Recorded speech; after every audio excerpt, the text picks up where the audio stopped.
Rightio. Good evening, good morning, good afternoon, good day all. I see the chat's been pretty busy already. Our earwig tonight is Jay, who's got his face away from the thingo. Now, as I said, we're going to go through finials tonight. I'll just do a little bit of preamble before I get Jay to read out who's in the chat. So, the first thing with doing finials or anything is always to make sure that you've got straight grain timber. If you have timber like this, it's almost quarter sawn. It's not too bad. You can cut it. But if you get a grain like this, you never know which way it's going to go.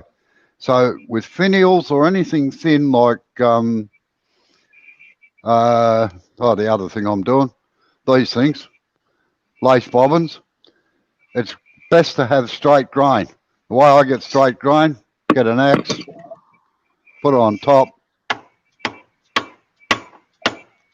and split it. I normally use a fro for this, but some kind soul has borrowed it, and I don't know who's got it. So, because you never know where the grain's going to go.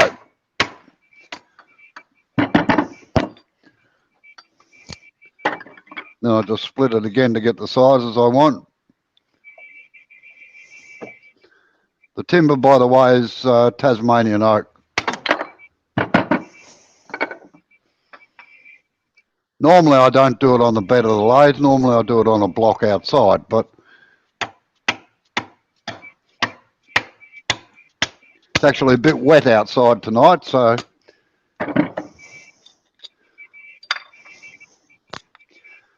now you can see the way that it's run off here, like it's just got a big hollow in the middle of it. Just split them again. Reminds me of being a Boy Scout getting kindling. Okay, that'll do for the purpose of the exercise tonight. Okay, Jay, if you'd like to go through the chat, I'll put myself on full screen, and we'll get started.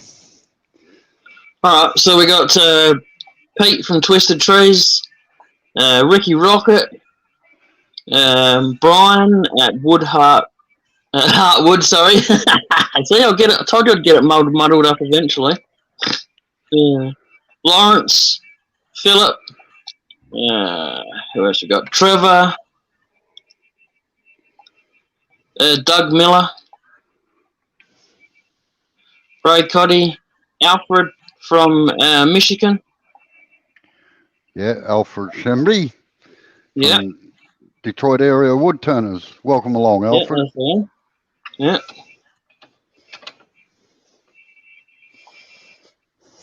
Yeah, you got Rob from Copper Owl Wood Turning. Oh, yeah. G'day, Rob. Ray, all the others that I haven't mentioned. Keith. How you going, Darren? Pete. Darren. Oh, I knew Darren would be in there somewhere. And Chris. How you going, Neil? Amy, how you going? Paul. How you going? Rightio, usual thing, if you've got a question or something, put question marks or Q's in front of it so Jay can see it. Rob CP. G'day, Rob, how are you? Neil. Chris Dodge.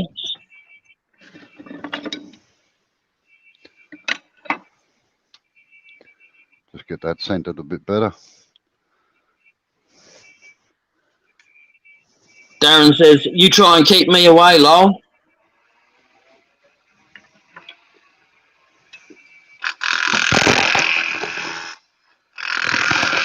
Now, I'm going to show different methods of how you can hold these things.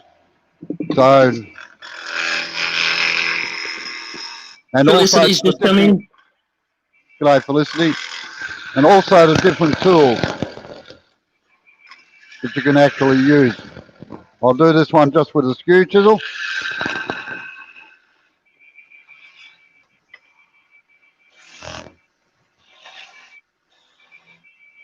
Now finials are like people. You got tall ones, short ones, skinny ones, fat ones, whatever you feel like doing with them.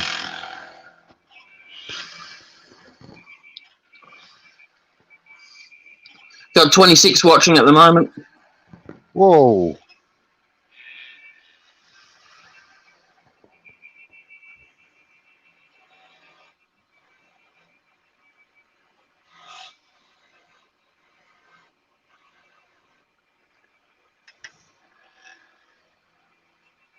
Just put a little flame on the end of this one. Now I leave it thick like that because it hasn't got much support left there. If I tried to turn this over to get the angle, it'd just break off. So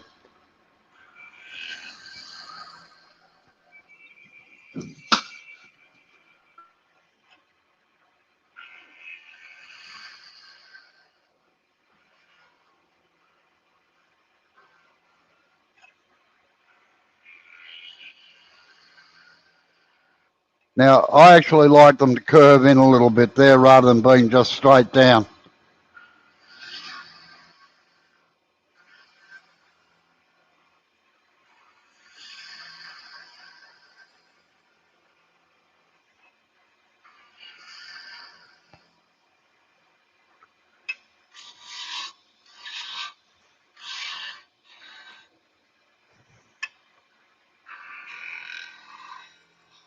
Form the base.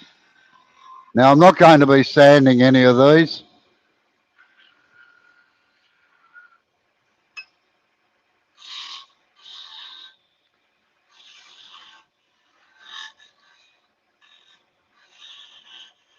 Form our fillets in there.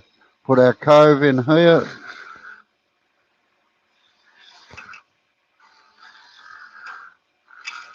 I got a rampant skew chisel tonight. I just Terry sharpen Hopper's her, I just can't. come in. Sorry. Terry Hopper's just come in, and William Rose Greats.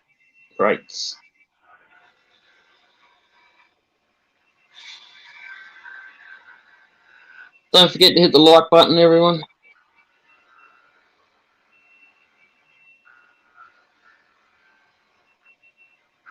Just get that married up in there. We'll put a Robbo, bit of a bead in. you were getting your head in the way there. Oh, sorry. Wait on, I'll change camera.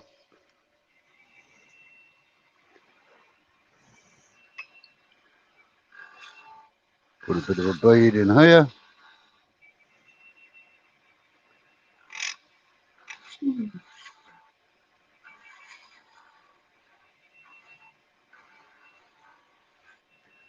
Now let's swing up the base.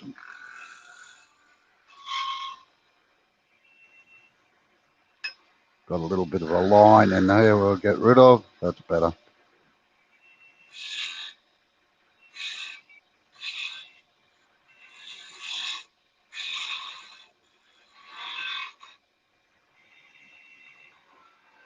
Tighten the curve up a fraction in there. Just knock the top off this bead a little bit so that it looks neat and tidy. Ben Jammin's just come in. I'm knocking off now.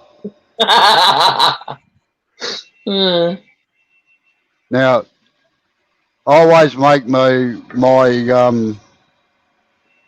tenons the same size, 732. So I've always got a little bit of a stock of them. If I can find my parting tool, I'd be happy. Don't know where it's gone to. Oh, this one left to do.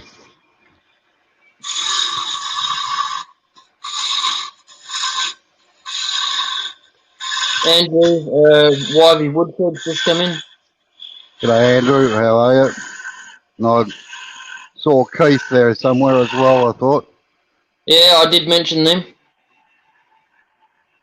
Beautiful. Right. Now I go back to the end and amputate this end in here. That's after I've normally sanded it and everything. Just put a little bit of a point on here.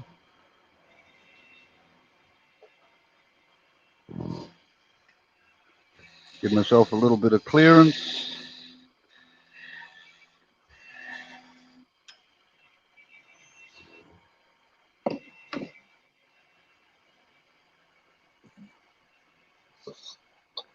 And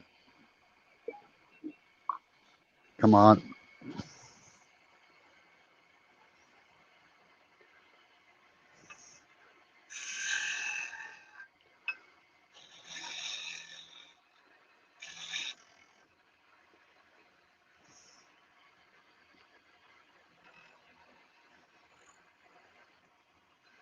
Come on.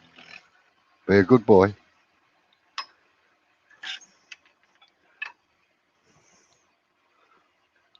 There's the first one done.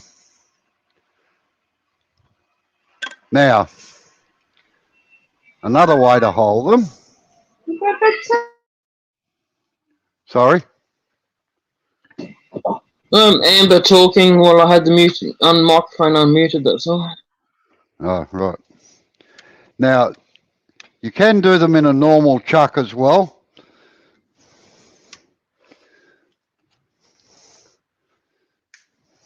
But what you've got to do with a normal chuck is that you can't hold it. I'll show you in a second.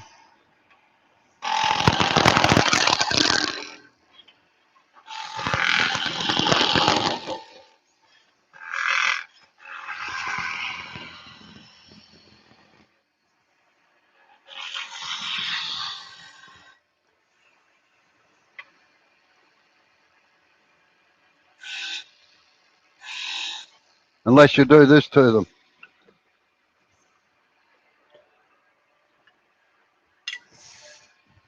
You've got to put a groove in here for this reason.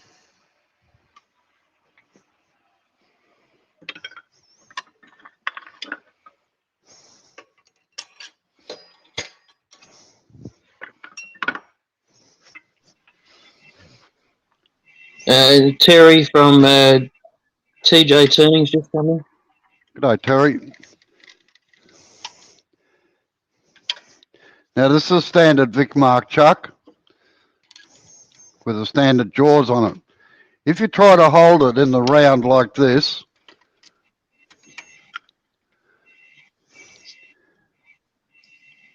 it doesn't hold very well. Darren's got a question. Sorry? Darren's got a question. Yep. Which do you feel is safest way to do these? I know that's what you're doing, but I thought I'd read it out anyway. Yeah. Whatever you feel like is safe. That's the thing.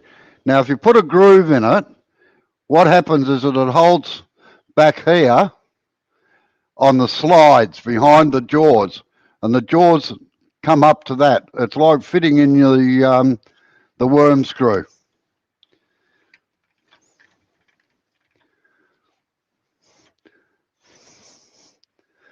It'll still wobble a little bit if you're not careful, but it ain't as bad as just trying to hold it on the jaws.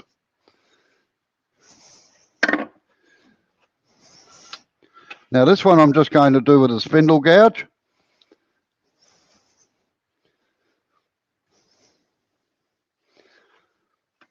.38 to be precise, if you want to know the size of it. Make sure you take spindle lock off before you start.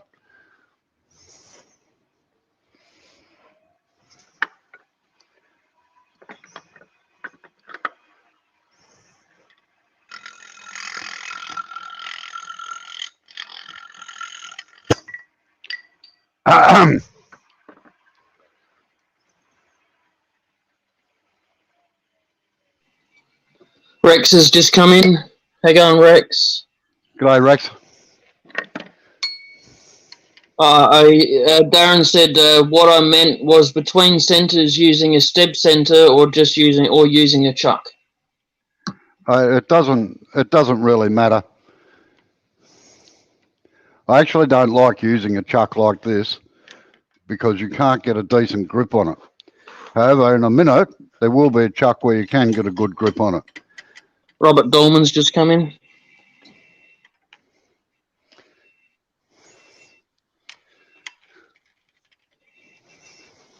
Why aren't you coming out of there, you? Right. Thank you. All right. I'll just put a bit of hardwood in there and get it down to round on the end and put that groove in it.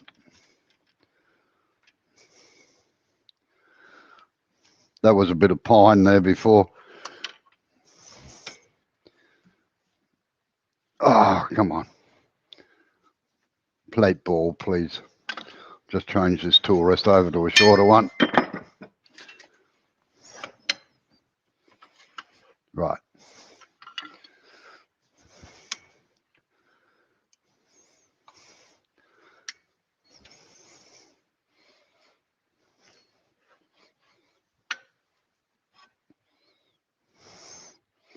Get it up to the appropriate height, appropriate distance.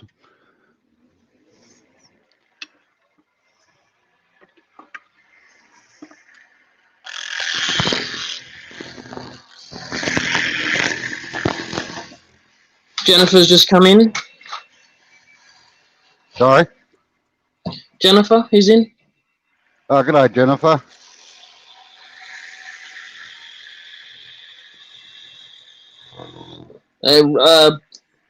Ben's got a question. Do you want me to read Yeah. it? Do you ever have a barbecue on the side there whilst turning? And have you ever met Carl Kennedy? No. Who wanted to know that? I can guess, I think. Yeah, you can. Wouldn't be Benjamin, would it? You might be right.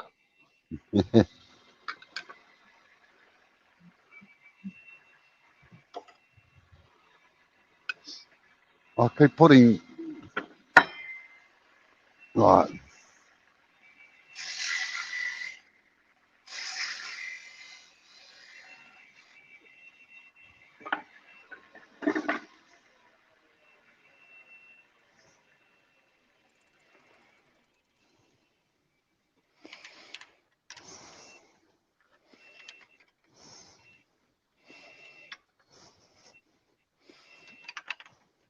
Now this time I'll use the tailstock as well.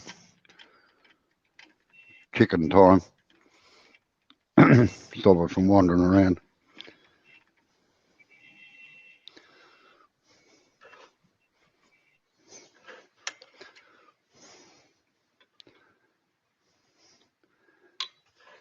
Now notice, folks, that handle does not leave my hand.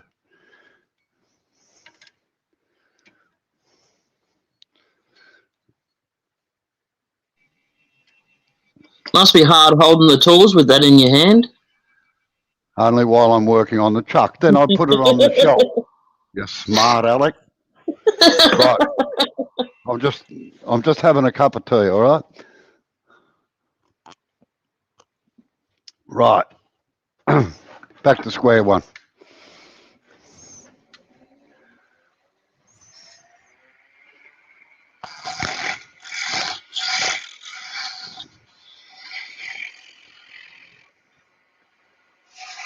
Give ourselves clearance down there to work.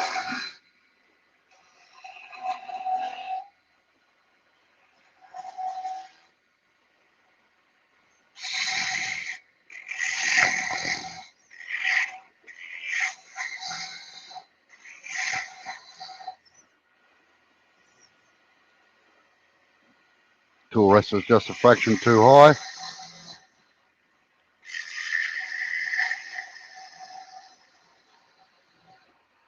Right, start forming the flame on the top.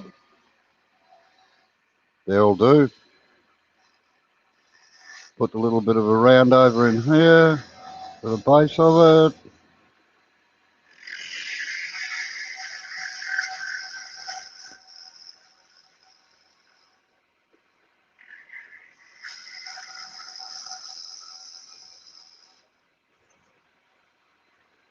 Round this bit over here.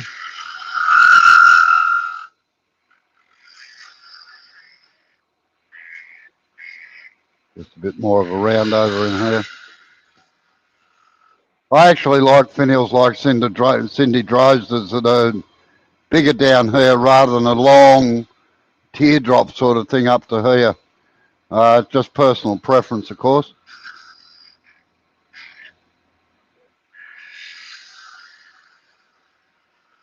But a lot of people, unfortunately, make finials that are just too big for the article for the article that they're going on.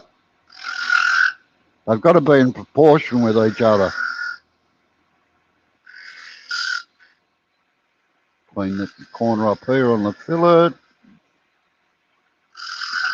Form a cove in here. Bead in here.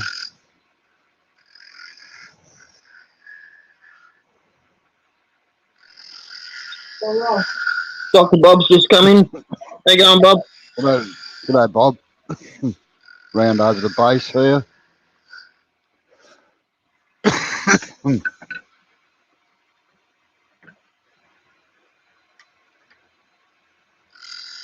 Put a bit of a nick there.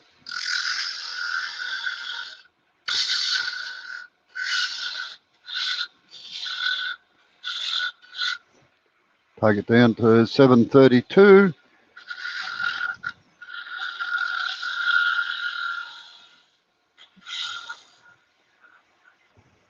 Undercut the edge so as it sits flat.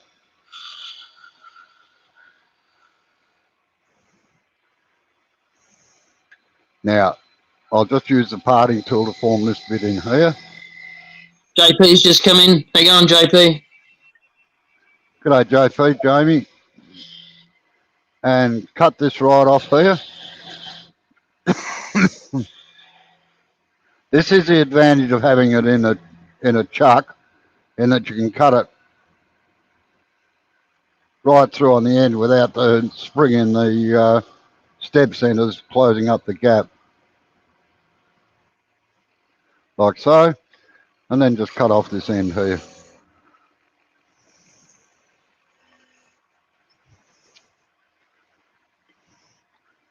Right. That's that one using a spindle gouge.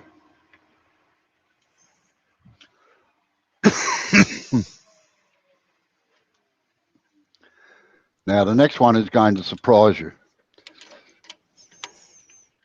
You're 23 minutes in, Robbo, and you got 33 people watching. Whoa.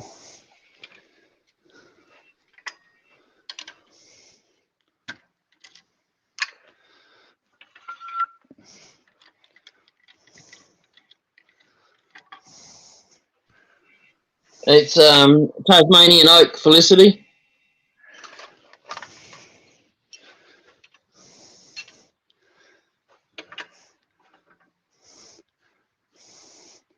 Now this is a pen turning chuck. Pen. Okay.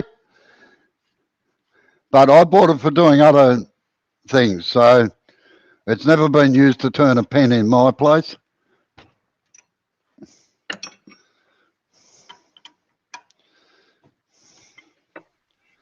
And anyone who just fell over from Robbo just saying that, can you get back up? Are you okay? Where's another piece? Here we go.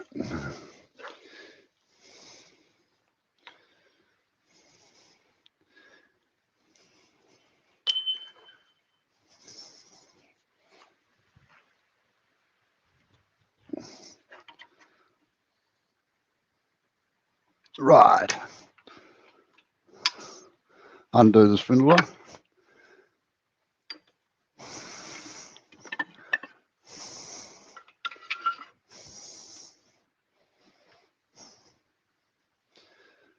Make sure we got clearance against the jaws there. And for this, I'm going to use a bobbin. So it's double shocks tonight.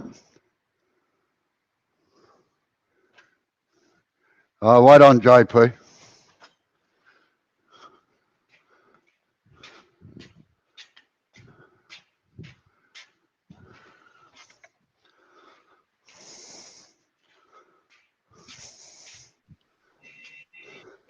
Robert says, Robbo, should we believe you?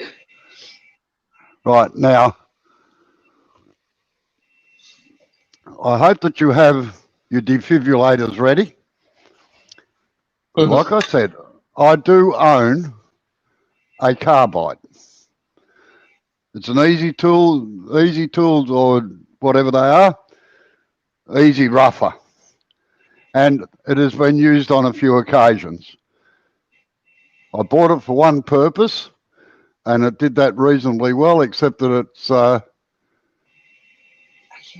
it's too costly to get tips for us out here. So, and the rate that I went through tips, roughing out the things, I could just about buy a couple of roughing gouges with it. So, right.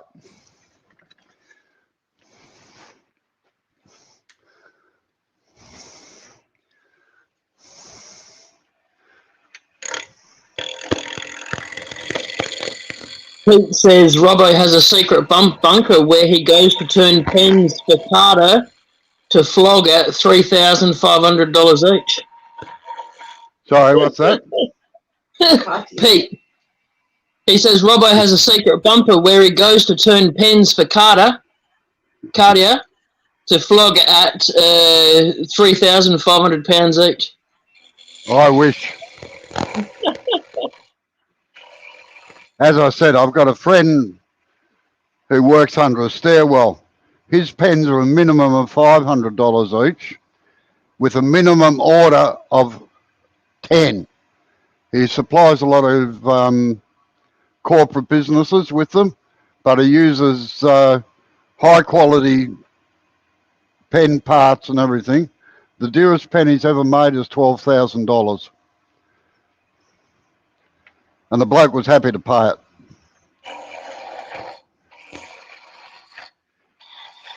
Now, there's been a lot of discussion about a Badan on the Woodworkers International or Wood Turning International. They are used up like that with the bevel at the top, not over like that. This is a 1/2 inch one. And funnily enough, they're not like the Sorby ones. They are not tapered down the shaft here. They're just a square shaft. Now, I have an idea why they've been invented. The French hated the English so much that they invented the Badan. And JP said that next time his sister is over, Robbo, I'll send her home with some tips for you, and then she can send them back to you when she gets to Australia. Yeah, right. Thank you.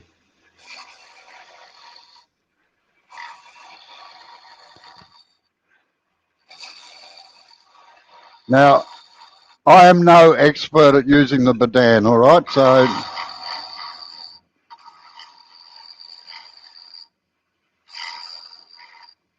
I could make a hell of a mess here.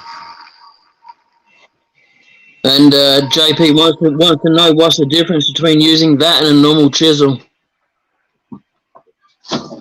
Because you're riding on the back here, and it can get a little bit hairy if you like.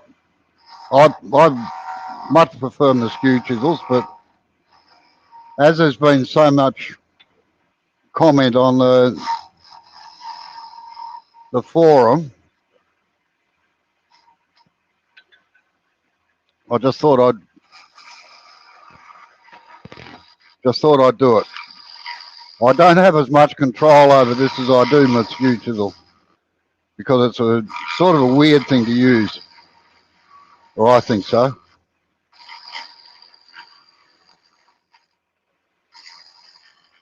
But I would say that's like a lot of things.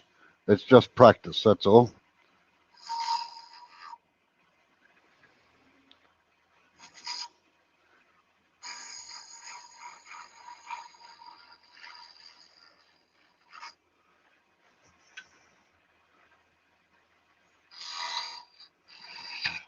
To watch people using it that know how to use it is absolutely fantastic, I must admit.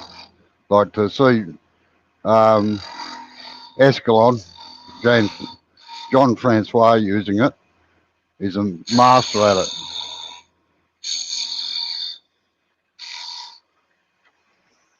Right. I don't know how I'm going to go with a cove in there, but we'll see. Whoa. Loves to bite.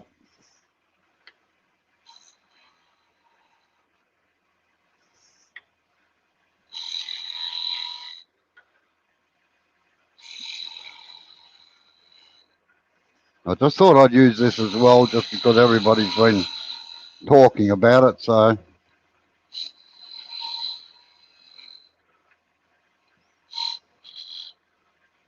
Right, now a bead in here.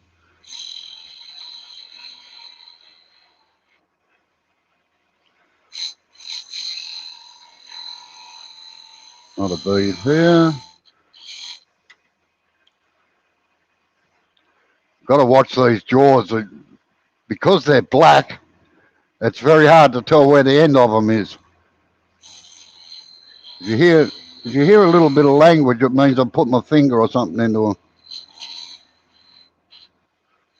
Right. Just tidy up this edge here a bit on the fillet. I've got to say that's not the best finished finial I've ever done, but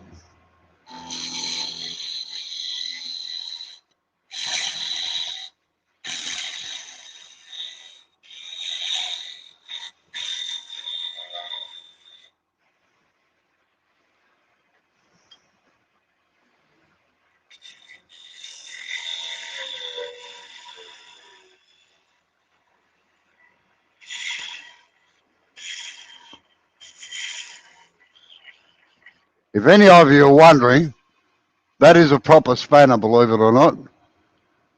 And if there's any mechanics out there, they'd know that it was the ignition spanner. So it's like me, it's getting pretty obsolete because everything's electronic these days.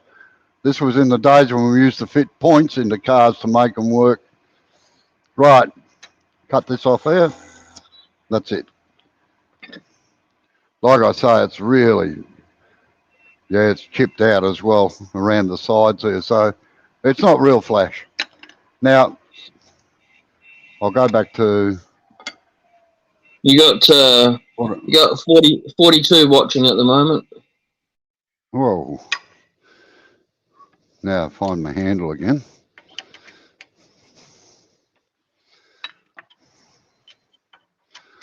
And take this off.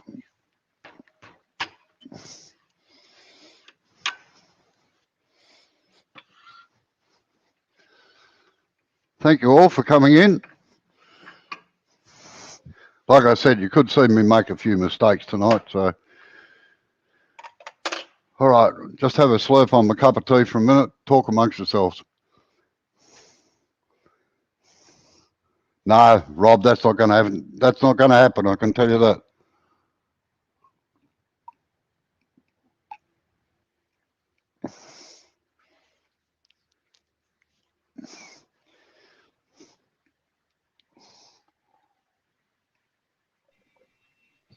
Can you read that question that Darren just put up? Yeah, that's probably a good idea, Darren. I must admit, touch wood, I have never hit a chuck with my hands. I have put a chisel or two into a chuck occasionally, but never hit one with my hands. So,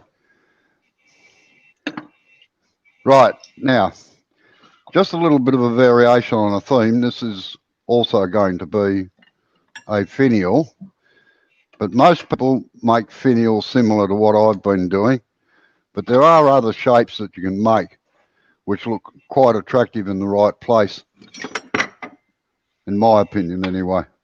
I'll get a bit of pine to do this.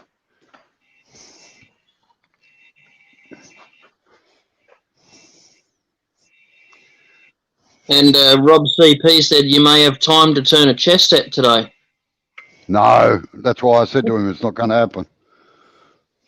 Well, half of one. No, I've turned 2 chess sets in my life, and I'll tell you what, Hard work and time consuming.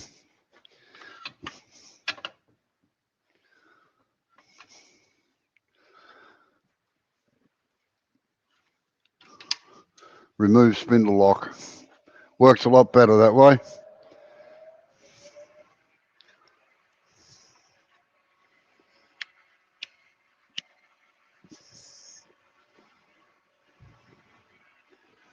Now we'll get some real tools.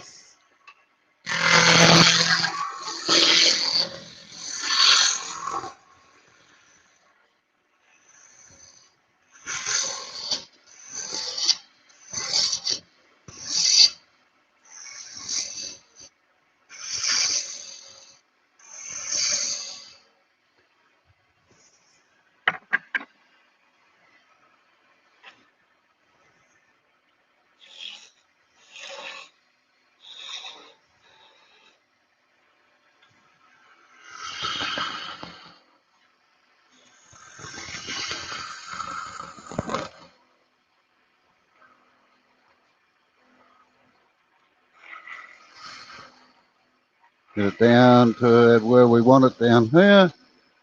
Put our flame on the end here.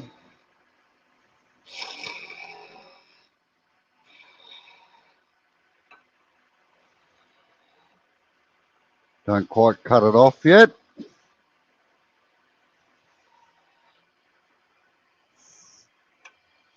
Round over the edge of it here.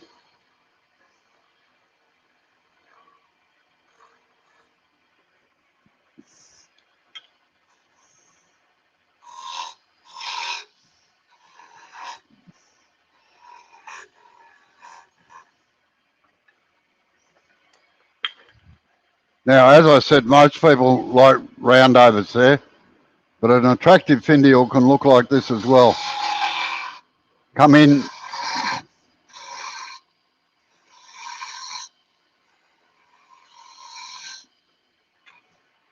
and put a long curve in down here.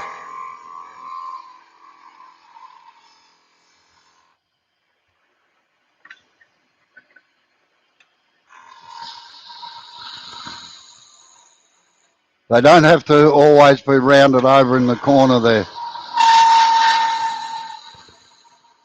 We've turned a lot of furniture finials, like for the tops of cabinets and things.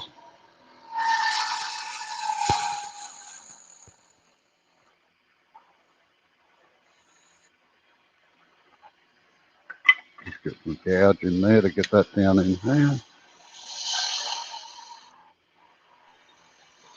Mark, the gentleman Woodton has just come in. Hang on, Mark. G'day, g'day, Mark. Now, just curve this in a little bit, as I said.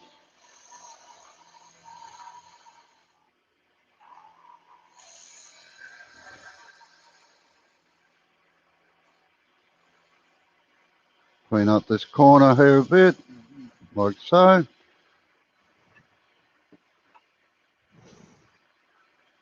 Put our cove in here. I'll make it a bit smaller this time.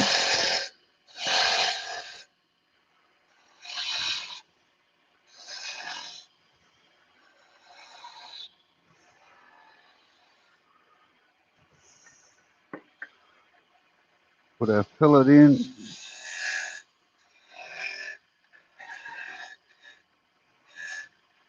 Now, the reason generally that I make the fillets like that rather than being flat is that on something like this that's so small, if you put the fillets down flat in here, it's going to be a weak point in the whole thing. So by angling them down, you're gaining a little bit of depth, and you can just put the bottom of the cove into the base of where the fillet joins the main body.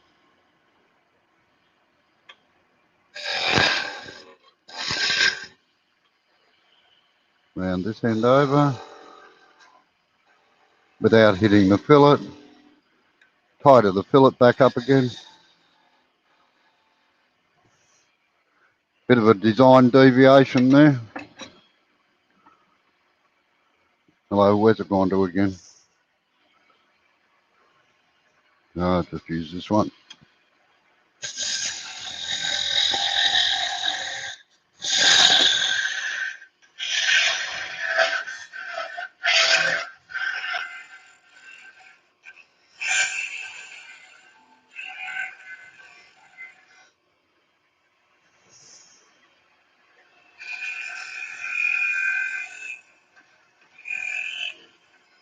undercut the edge, like so.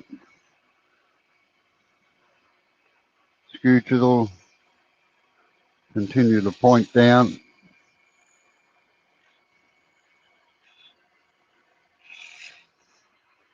Till it does that.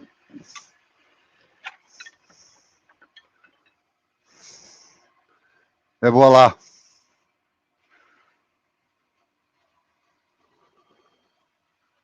Yeah, see you later, Neil.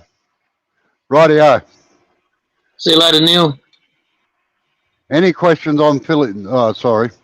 Just get rid of that bit off the top there. And you can always trim that back afterwards.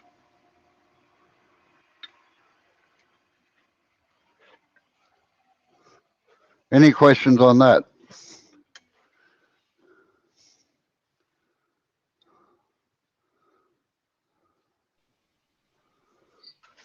No, not right now. Yeah, I actually prefer that type of finial to the ones that come over the top, actually, but we make finials sometimes 8 or 9 feet long too, so for the tops of buildings. Okay, I'll get set up for doing lace bobbins now.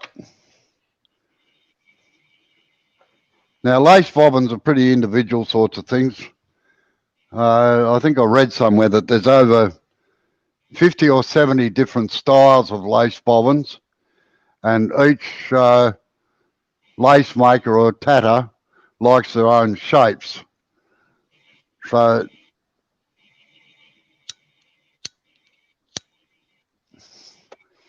and I must admit, after searching for images on the net just out of curiosity, I near had a meltdown because there are so many.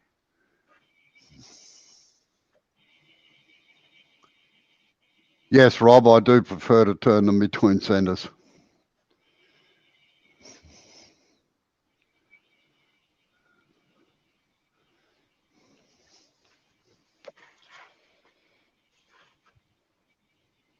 Rob asked, do I prefer to turn finials between centres?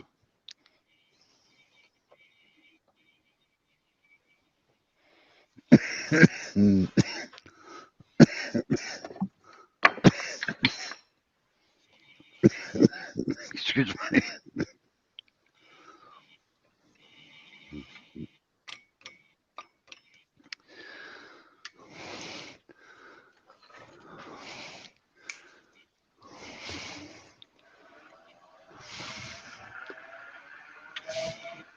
The most important thing about lace bobbins is the end. This end up here. It's where they wind the cotton on. You can't have any sharp edges or anything where the cotton is likely to grab it. What you do up here, you can do whatever you like. You can put as much decoration or not in there. And in fact, there's some, which I'll show in a minute after I've done this one. Again, I just use my skew chisel.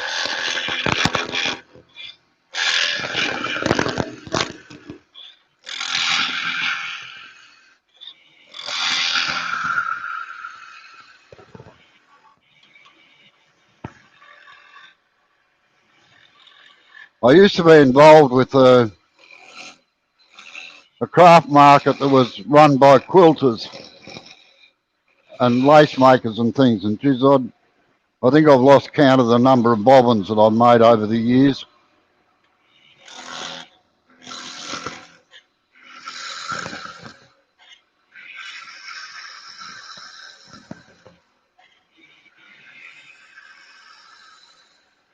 Now, I try to do that about 8 or 10 millimetres in diameter down in here and take this down to about 6 in there, or perhaps a little thinner. And this is where it is important that you use straight grain timber.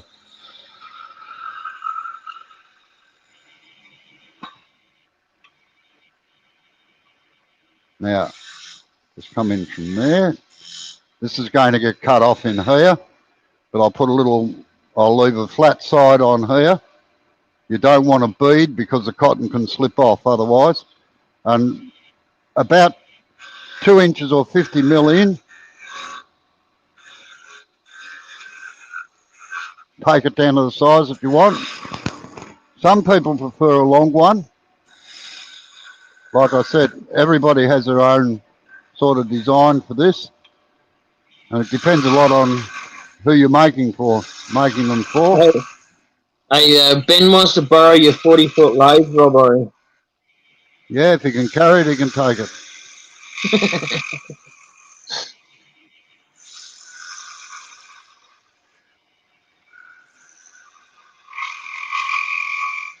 Now, I try to get this as parallel as I can as well, because if you've got any lumps, it's going to upset the way the cotton's wound onto it.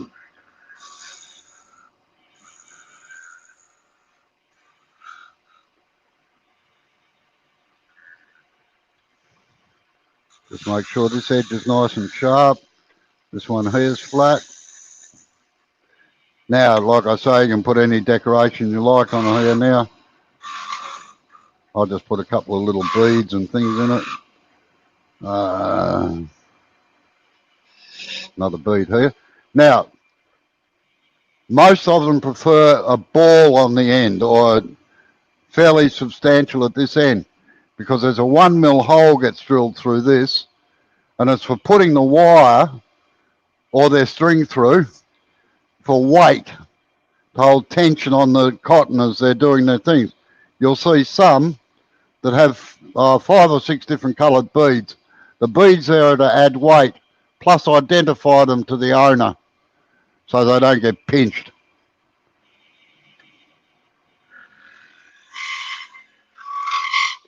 Now I leave that a little bit flat there and just round over that edge, and I'll do the same up this end here. Put a bead in here.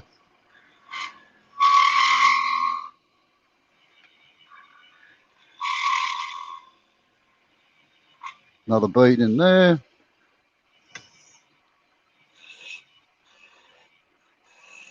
Put a little bit of a ball on the end here.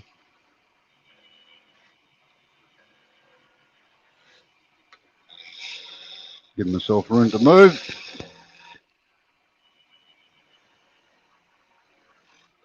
Alfred would like to know, what's your favourite wood for finials? For finials? Yeah. Well, depends on what size finials. I don't turn many small finials.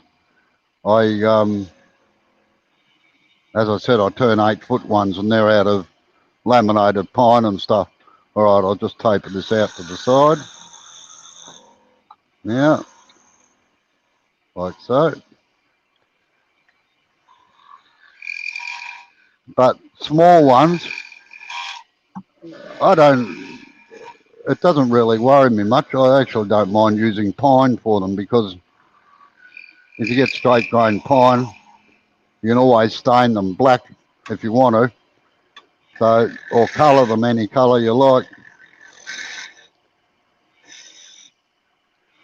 Right. Now, as I said, you can't have any sharp edges on these. So what I do is just break these. They're still nice and straight down in here. But you just take the thing off and sand it up in here. Sand it along here. Now the finish I used to put on these was either just straight shellac or a friction polish.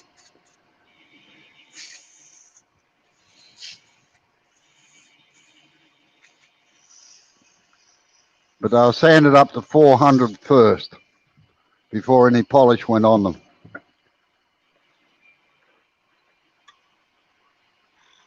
Now, as I said, you leave a little flat and round this over here.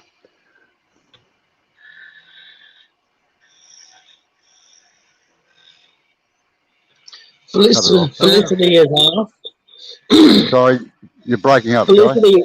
Felicity asked, to expand on that question, what is your favourite wood to turn in general? In general,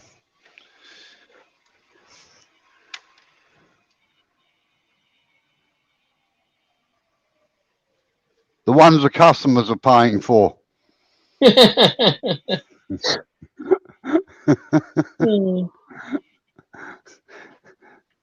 99% of my customers actually supply the timber to me, so I've got to put up with what they give me, and sometimes it's really atrocious. Right, but my favourite timber to turn actually is Tasmanian oak. Now, not Victorian ash or mountain ash, proper Tasmanian oak, and there's a distinct difference. Even though it comes under the same botanical name of Eucalyptus regnans, there's a hell of a difference between proper Tasmanian oak and Vic ash and mountain ash. Vic ash and mountain ash is open grained, and it's fairly light and very prone to cell collapse, whereas Tasmanian oak is a light. Mountain ash and Vic ash are generally very light in colour, but the Tasmanian oak is pink to a brown. It's very dense in its grain growth because it grows slower. And it's probably twice as heavy as what Vic ash or Tasmanian oak, the mountain ash is. Amy's gone. Amy left. Sorry? Amy left.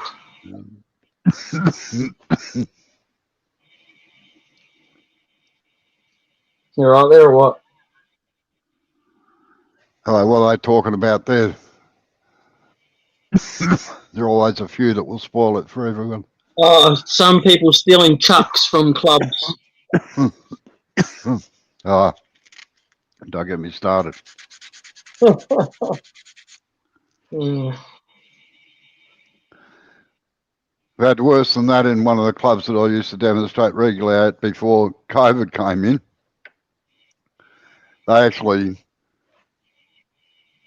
They took 3 chisels and bought back others that were absolutely stuffed. And I reckon that's just low. Rob's got a question. Rob CP. Yep.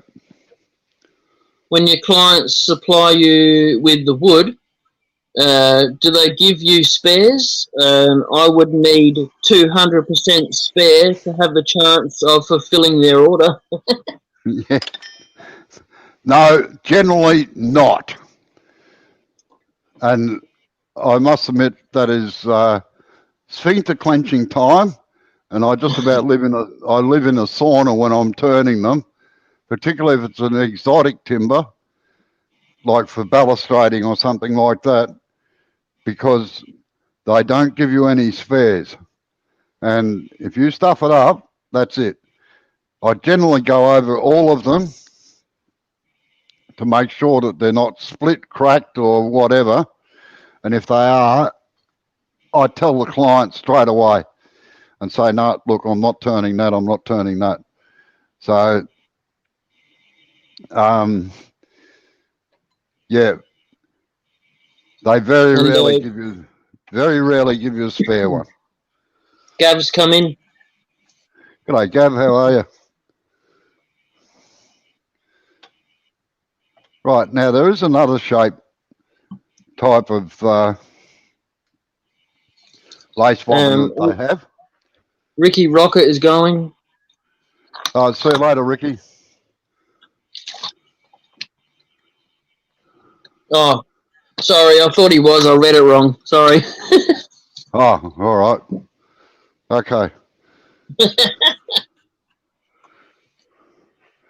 Okay, now, I'm just taking a breather for a couple of minutes.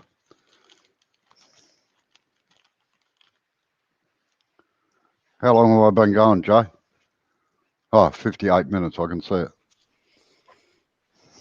Yeah, you got, you peaked at about 44 people and you got 38 in at the moment. Oh, yeah.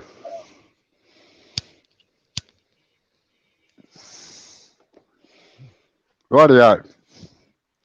Now, as I said, there's another shape that was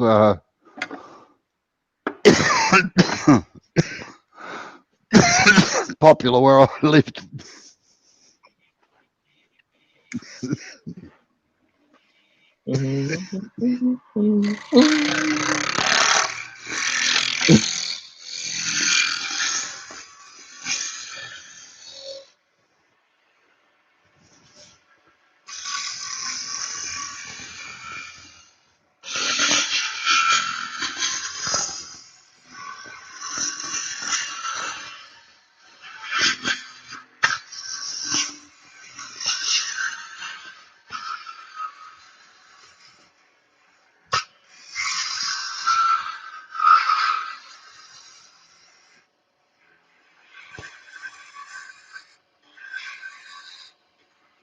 Was all the same down here, down at this end here where the cotton went on.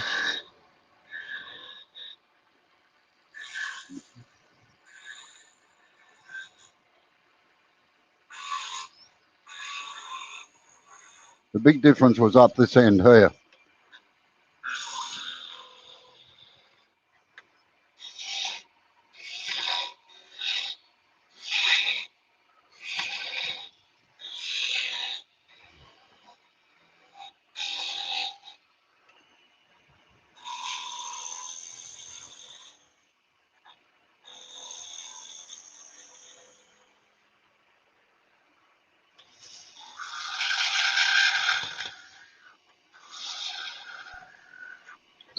Alfred said he's been.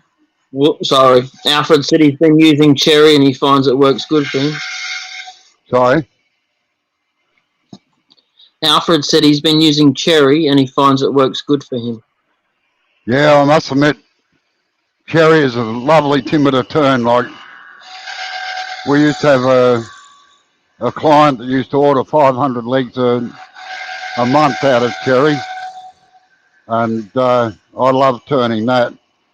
And I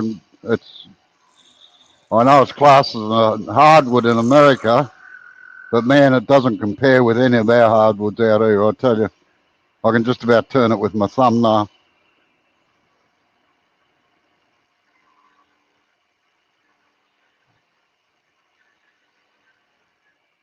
Yeah, this woman used to like this shape here, just like that.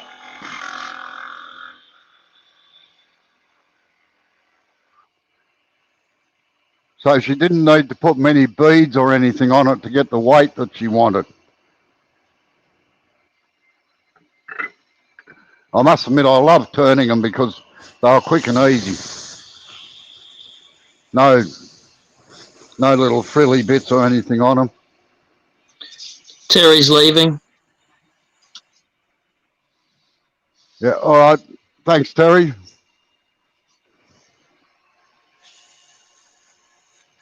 Again, break this corner here. Sand this bit off here.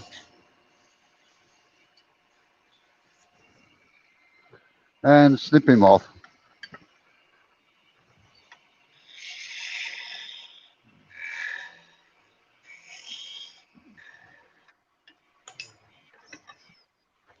Where'd you go?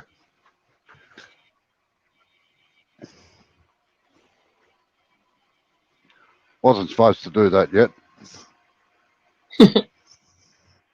Ben's got a question. Yep.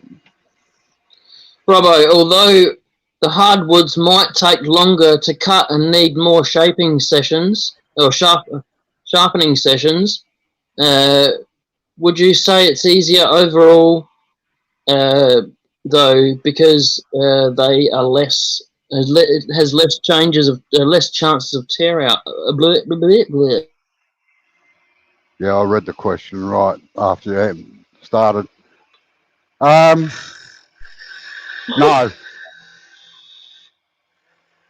I love turning pine. I have made a lot of money out of pine. And if your tools are sharp, you can turn anything. It's just that some things take longer to turn, that's all.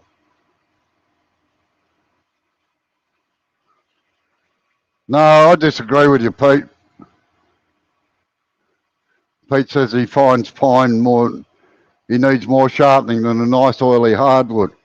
No, I find, well, some of our hardwoods are like rock out here. They're akin to concrete. Yeah, so that's another style of lace bobbin that this particular woman liked, and I have seen pictures of them in the thing there. So, right. G'day, Chris. See you later, Alfred. Thanks for coming in. See you, Alfred. Take it easy. How you going, Chris? Right. Do we have any requests for anything else?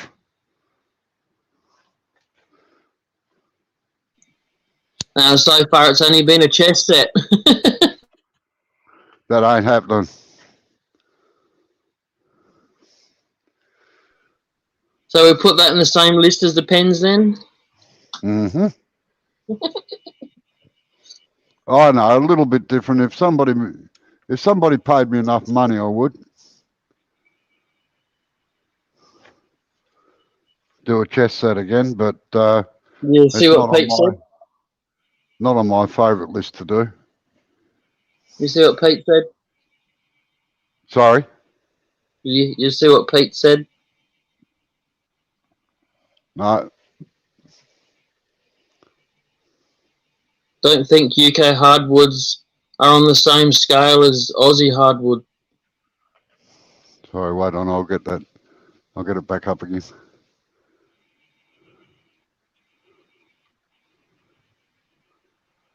No, it's not, Pete. That's the whole point. Like, I don't know how much Merbau or Quilly you turn over there, but that's just about a softwood compared with our hardwoods.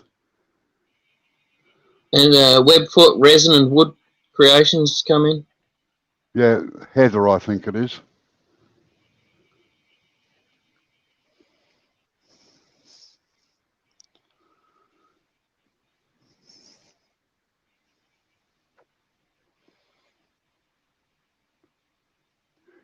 Yeah, that's right. Some Melaleucas can be exceptionally hard. Rob CP said, how fast can you turn a spinning top? Oh, you've seen me often enough, I think, Rob. But I'll turn one if you like.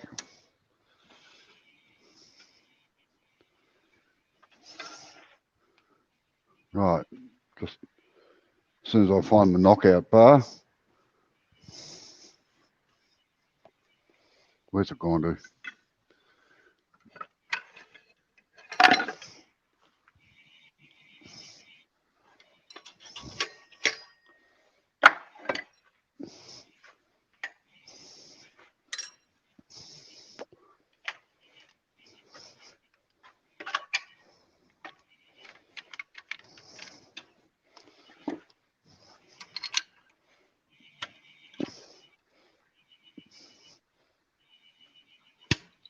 Keith said, sorry, Rob, I've been watching from my phone. Well done, mate. Thank you, Keith.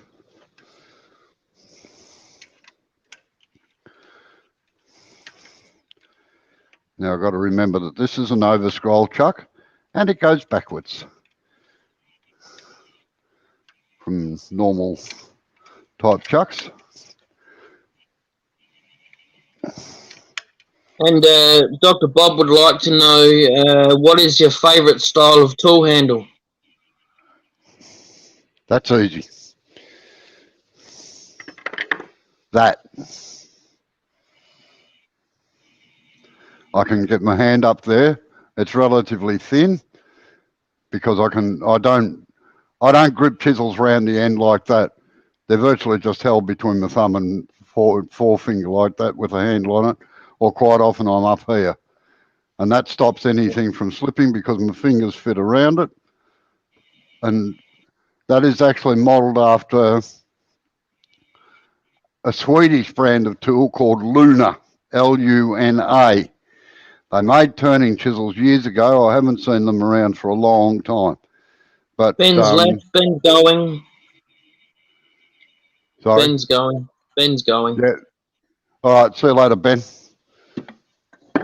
So yeah, they're my favourite chisels. Handles. Ricky's asked, how quick can you turn a bowl with no sanding? I don't know.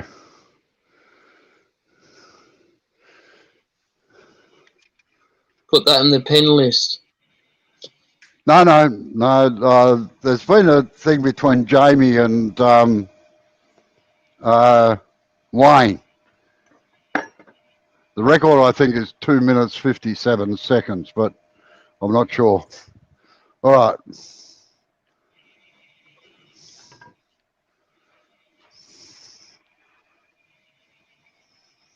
And Chris has said, turn the second top while turning the first one.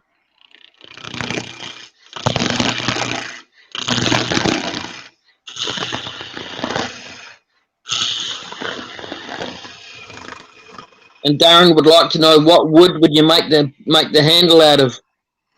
I can't hear you. Wait on.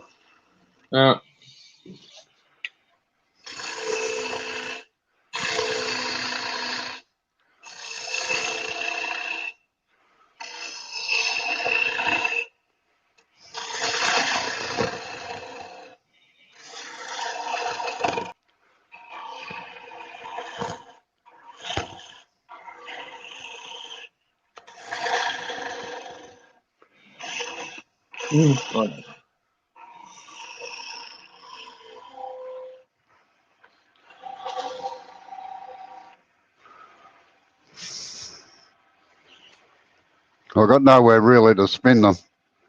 There's the first one anyway.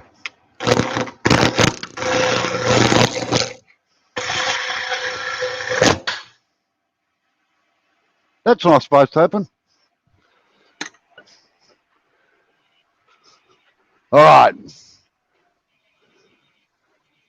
All right. Darren said, what wood is that handle made from? It looks very nice.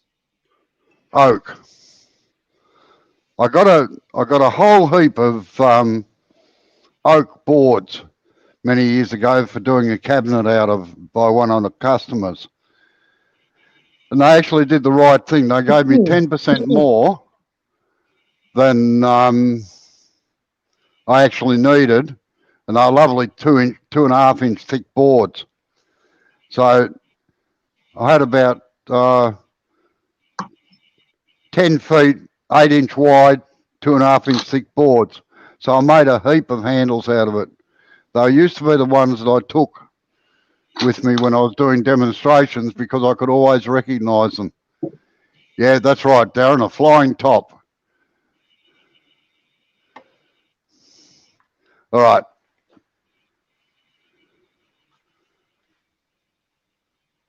Well, I think that just about wraps it up, I'd say. Not wood, Jay, not wood. Yeah, it's all right. Just how I read the question out at first, but you didn't hear it anyway, so it didn't matter. Yeah. All right. Yeah, no, to answer Alfred, yes, I love turning pine too. I put my kids through university on pine. That would have hurt. Yeah.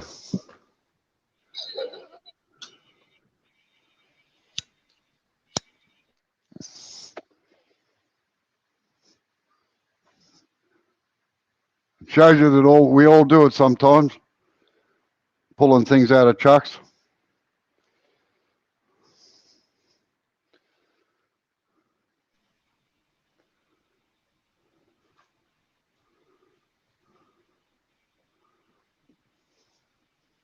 See that question from Rob CP? No. You got time to turn a snowman with a skew? Oh, yeah, I can do that. I won't bother taking the chuck off. I'll just put another piece of wood in. Use that same bit that flew out. No, I'll use another piece.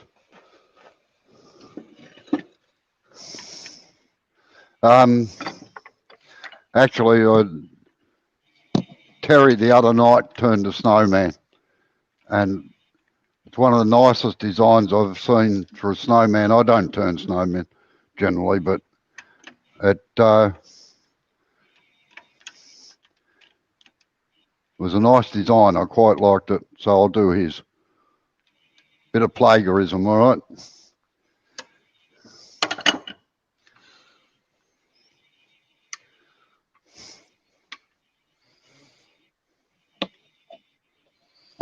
I think that'll be close enough. A little bit over that way. Right.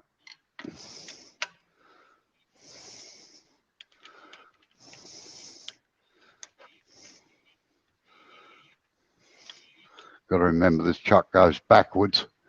It's a Technotool chuck.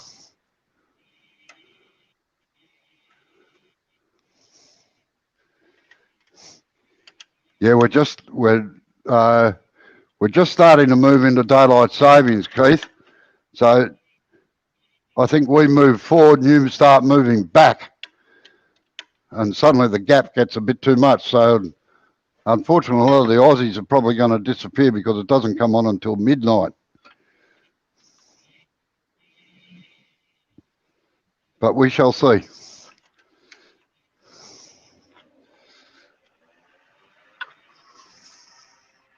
Right, nothing but a skew chisel.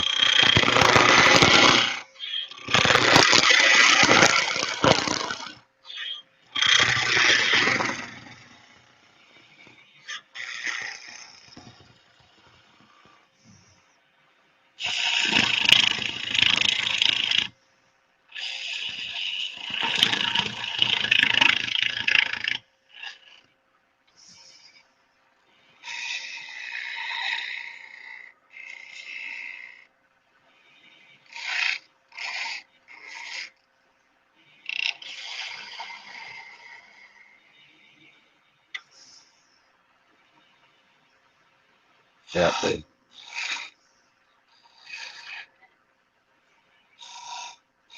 Well, Sid's come in. How you going, Sid? G'day, Sid.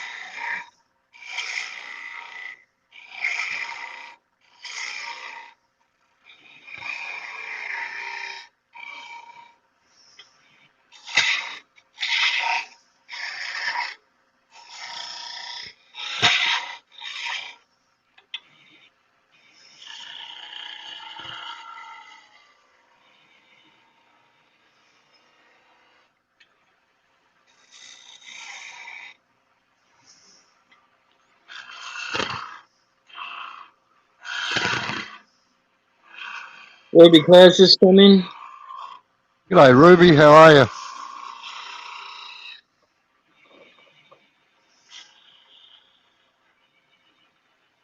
Sorry, I sort of disappeared off the chat this morning on the sundown. So he was taking all his stuff out that we've been storing for 12 years. I couldn't interrupt him from doing that, I can assure you.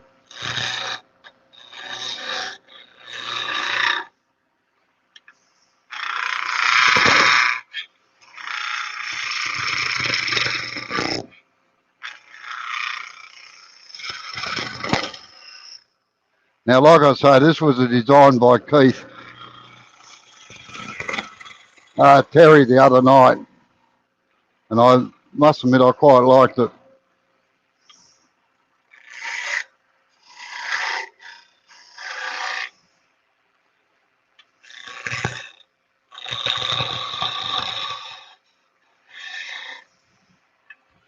Right, part that off. I can find my parting tool.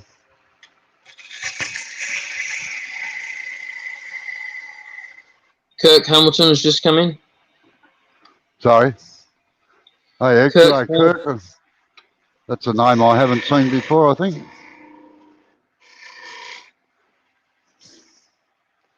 Take the tailstock back out of the way. Clean up his top hat. And then part it off.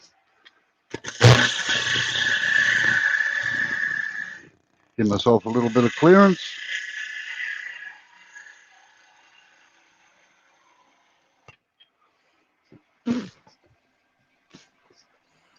Michael McEwen's just come in.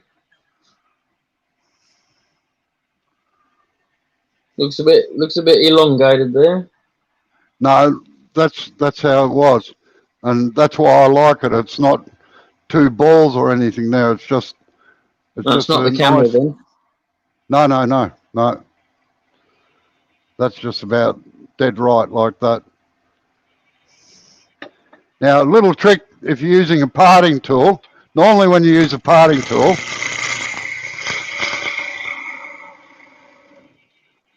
I'll go onto the end camera here so you can see it.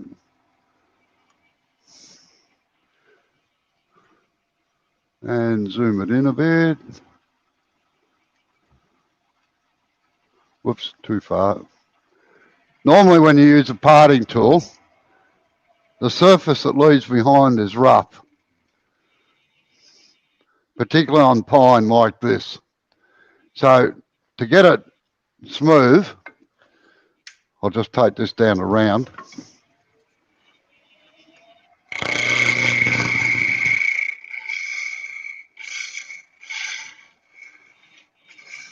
Now those that watched me with doing the boxes the other night with the students saw me use this edge here, the shoulder on the, I'll turn it up there, that shoulder there to get a nice clean cut against the edge of a box in there like that.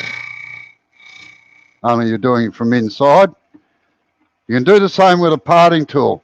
You're using this part here, the shoulder, and you tilt it over a little bit.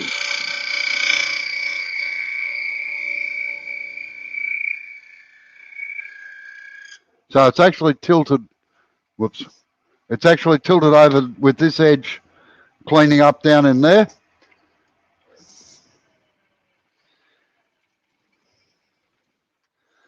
And you end up with a nice clean surface on it.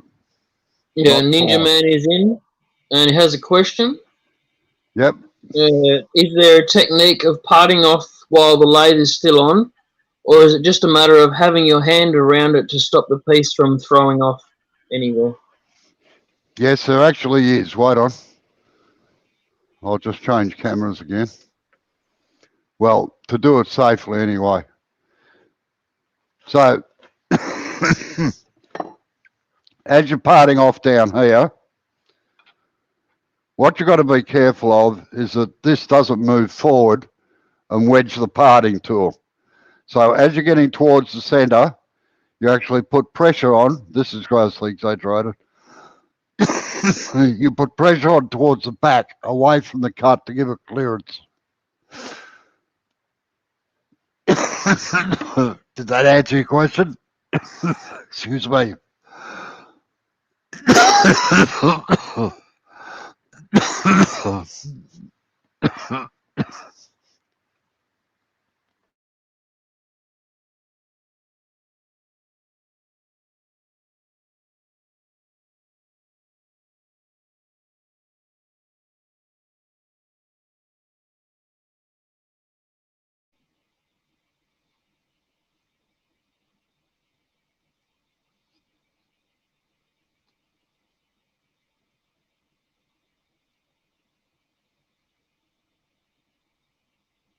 We've been going for an hour and 20 minutes.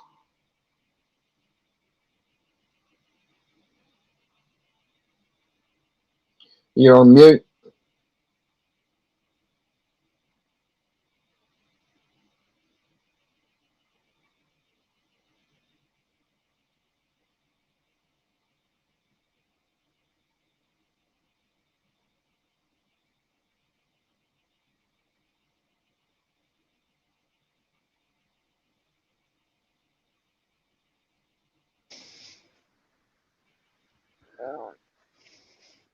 Right there, or what? Yeah.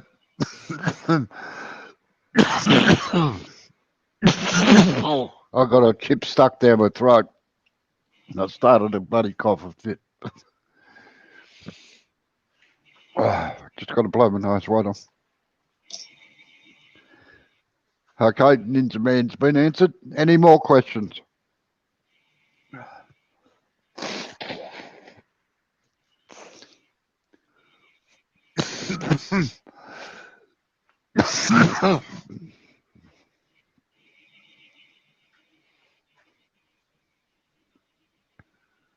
No, Darren's just saying it's nice to see some new faces. Yes, certainly is.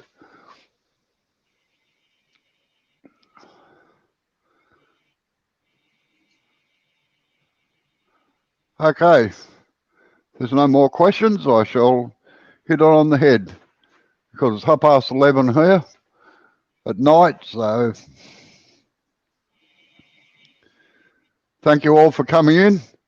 I hope it's been an entertaining night, and it's always good to see me make a fool of myself with things thrown out of the lathe. Doesn't happen very often, I can assure you.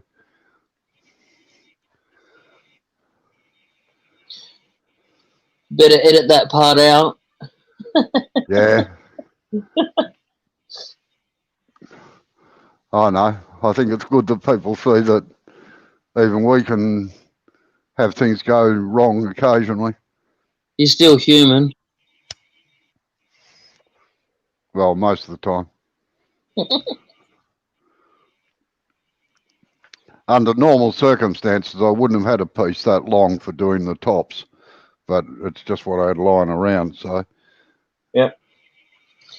Plenty of thanks and cheers and great demos. Gav said he's going to go back and watch because he missed a lot of it. And yeah.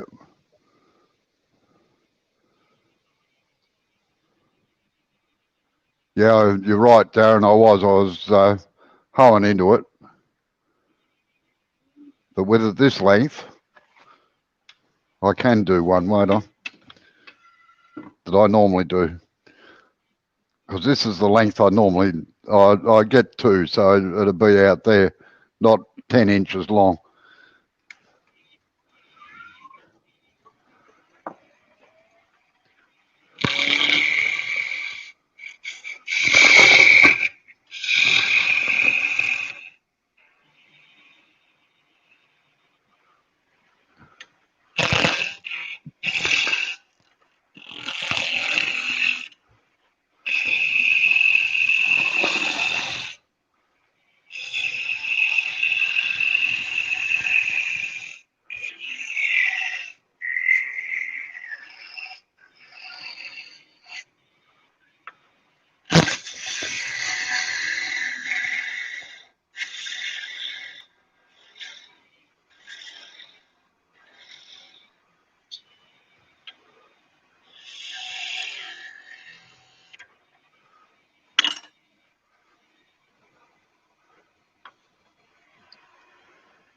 There, Rob.